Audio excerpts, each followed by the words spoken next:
Hello दोस्तों, प्रणाम, राधे राधे। कैसे होंगे? आशा करती हूँ अच्छे होंगे। एक विवाह गीत है दोस्तों, अच्छी लगेगी। लाइक शेयर सब्सक्राइब करना और कमेंट में लिख के बताना है कैसे लगा। लालिनी डोलिया के लाल दुल्हनिया, डोलिया के चार कहार जी। लालिनी डोलिया के लाल दुल्हनिया, डोलिया के चार कहार जी।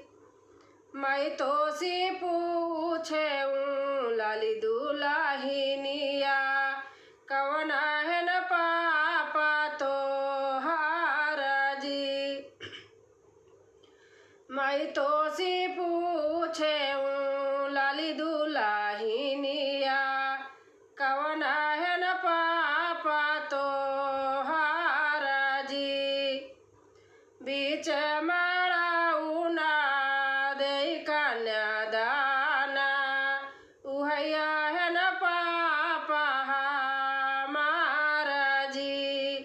बीच मड़ाउना में दे कन्यादाना, उहैया है न पापा हमार जी।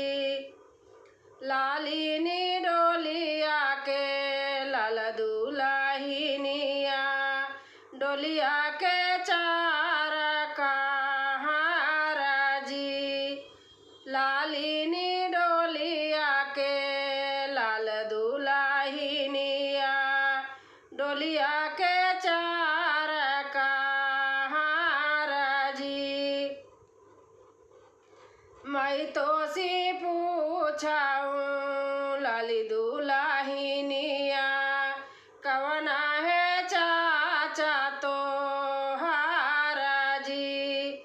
मैं तो सी पूछाऊँ लाली दुल्हनिया, कौन है न चाचा तो हार जी। बीच मड़ाउना तिलक लगावाई, ओहैया ही चाचा हमार जी। बीच मड़ाउना तिलक लगावाई, ओहैया है चाचा हमार जी।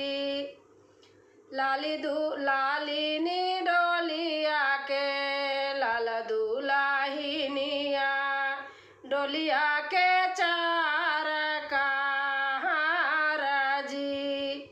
लालिनी डोलिया के लाल दुल्हनिया, डोलिया के चार कहार जी। मैं तो सी पूछाऊँ लाली दुल्हनिया, कौन है न भैया तो हार जी। मैं तो सी पूछाऊँ लाली दुल्हनिया, कौन है न भैया तो हार जी। बीच मड़ाउना में धरिया गिरावाई, उहैया है न भैया हमार जी। बीच मड़ाउना में धरिया गिरावाई, उहैया है न भैया हमार जी।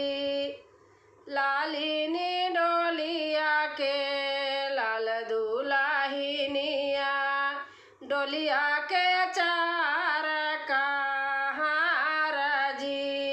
दोस्तों अच्छा लगा होगा तो कमेंट में ज़रूर बताना।